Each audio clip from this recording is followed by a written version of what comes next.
जय श्री हनुमान।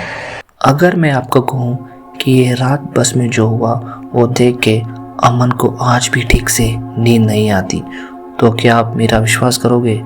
ये कहानी अमन की है, जो उस गांव की लास्ट बस से अपने घर को जा रहा था, जो इस घटना को अभी भी बुरे सपने की तरह याद करता है। उस दिन दिसंबर की ठंडी रात थी। समय लगभग 12:55 हो गया था। अमन रायपुर से अपने गांव लौटने के लिए आखिरी बस पकड़ चुका था। थकी हुई सड़क, हल्की हल्की धुंध और बस के अंदर पीले लाइट जो झटके से हिल रही थी। अमन पीछे वाली सीट पर अकेला ही बैठा था, क्योंकि उसे लंबा सफ़र में पीछे बैठना आसान लगा था। उसने सोचा 1 घंटा और फिर घर पहुंच जाऊंगा। बस जैसे जैसे आगे बढ़ती गई, लोग उतरते गए। पहले 2 कॉलेज के लड़के उतरे, फिर एक बुजुर्ग कांपते कदमों से अपने स्टॉप पर चला गया, फिर एक दंपति भी उतर गए। अब बस में सिर्फ 3 लोग बचे थे, अमन, ड्राइवर और एक महिला। महिला सबसे दाईं तरफ बीच वाली सीट पर बैठी थी।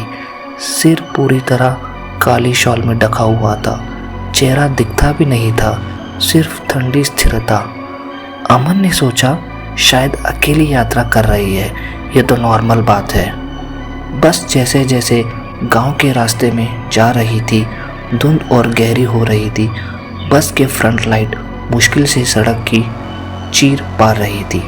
अमन ने देखा महिला एक दशा में नीचे जमीन की तरफ लगातार देख रही थी, जैसे उसकी नज़र किसी अदृश्य चीज़ पर अटकी हो।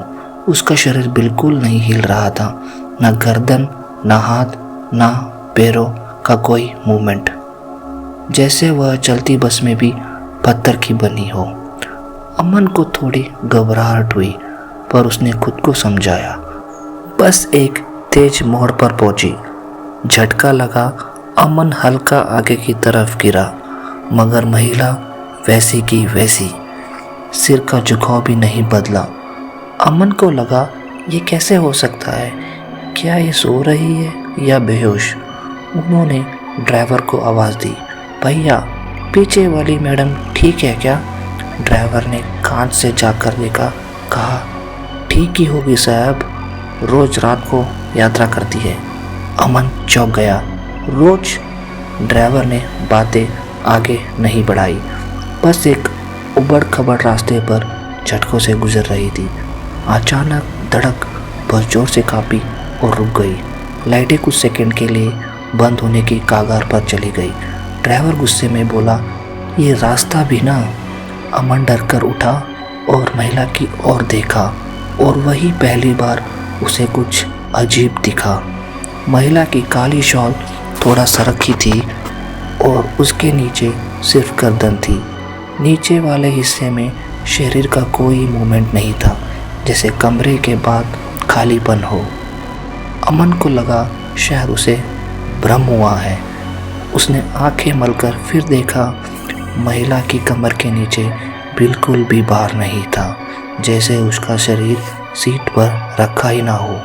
बस फिर स्टार्ट हुई। अमन के हाथ कांप रहे थे। उसने हिम्मत कर महिला की तरफ देखा। महिला धीरे धीरे अपना सिर ऊपर उठाने लगी। शॉल नीचे फिसला। अमन का दिल जोर से धड़कना रुक गया।